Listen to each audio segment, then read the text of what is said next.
Every day, thousands of aircraft cross our skies, leaving behind a visible reminder of aviation's climate impact. These are contrails.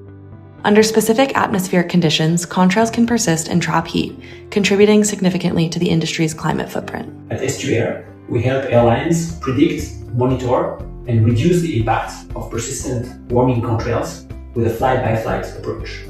Numerous scientific publications have pointed towards the fact that contrail mitigation is one of the most efficient levers for aviation to reduce its climate impact. On top of being a very effective abatement solution for aviation's climate problem, there's also an upcoming Non-CO₂ regulation starting on intra-European flights that incentivizes airlines to look at the problem source.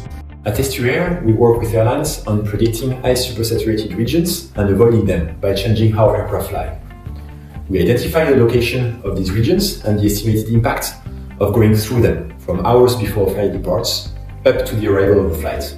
We then propose precise deviations, flying below, above, if the aircraft has the required performances, or around the ISSR if it is not too wide. To do this, we use an optimizer that will automatically explore various rerouting options and select the one that reduces the total climate impact based on various forecasts, while minimizing the combined cost of fuel and time based on the cost index. Avoiding contrails can be done in several ways. Before the flight, in this case we receive the flight plan 3 hours before the flight departs. We then simulate the contrail impact of the flight and propose an alternative flight plan. This alternative needs to respect some airline policies. An aircraft needs to stay at the same flight level for at least an hour. It cannot do more than six climbs or descents. And finally, the altitude cannot be too far from the initial flight plan. All of this is done in order to prevent the yo-yo effect in altitude, maximize the acceptability by dispatchers and pilots, and in total, limit the increase in workload.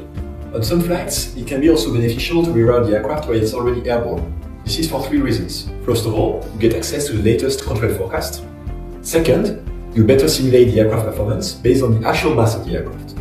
Finally, you also provide recommendations accounting for any delay or shift in position of the aircraft. In this case, we provide recommendations tactically to the pilots, 15 to 30 minutes before an action is taken. This recommendation is sent to the pilot through in-flight connectivity using ACARS messages or the actual electronic flight bag that the pilot already has, which is basically an iPad app. And in order to back ourselves, we need to use different sources.